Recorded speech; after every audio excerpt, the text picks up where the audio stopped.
अस्सलाम वालेकुम प्यारे बच्चों।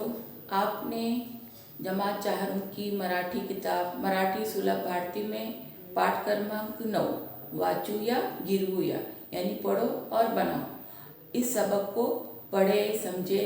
आपने बहुत सारी उसमें तस्वीर के नाम पढ़े, उसे किस तरह से लिखते हैं ये भी सीखे।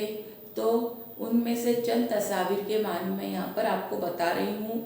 आपको सुनना है गौर से और सुनकर फिर बयास में लिखना है। तो देखो यहाँ पर तस्वीर किसकी है ये आपने मराठी में नाम पढ़े ना, इसका क्या बोले इसको मराठी में? वही है ना, क्या बोले? वही। वही यानी बयास, वही यानी बयास जिसमें आप लिखते हैं, घर काम लिखते हैं ना बच्चों, स्कूल में जाकर सवाल जवाब लिखते हैं, मुश्किल अल्फाज लिखते हैं, वही यानी बयास। अब देखो दूसरी है फड़ा, है ना, फड़ा। कौन? फड़ा। किसकी तस्वीर है ये? फड़ा। उर्दू में क्या कहते हैं इसको? तख्ते सिया। तख्ते सिया अक्सर स्कूलों में होता है बच्चों। ये तख्ते सिया ये मौलिम का दोस्त होता है बच्चों। किसका दोस्त होता है? मौलिम का। और तीसरी तस्वीर देखो, ऊस।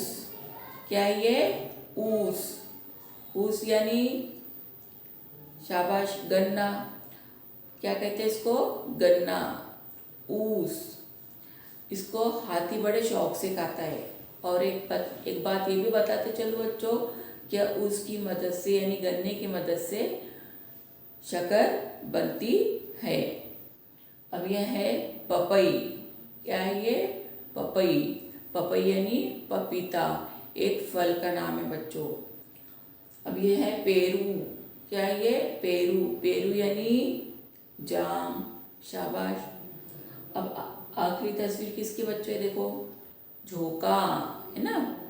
आपको बहुत पसंद आता है ना बच्चा झूला झूलना। झोका। झोका यानी झूला। तो आपने देखो वही, फड़ा, ऊस, पपई, पेरू, झोका, इनके मानी पढ़े।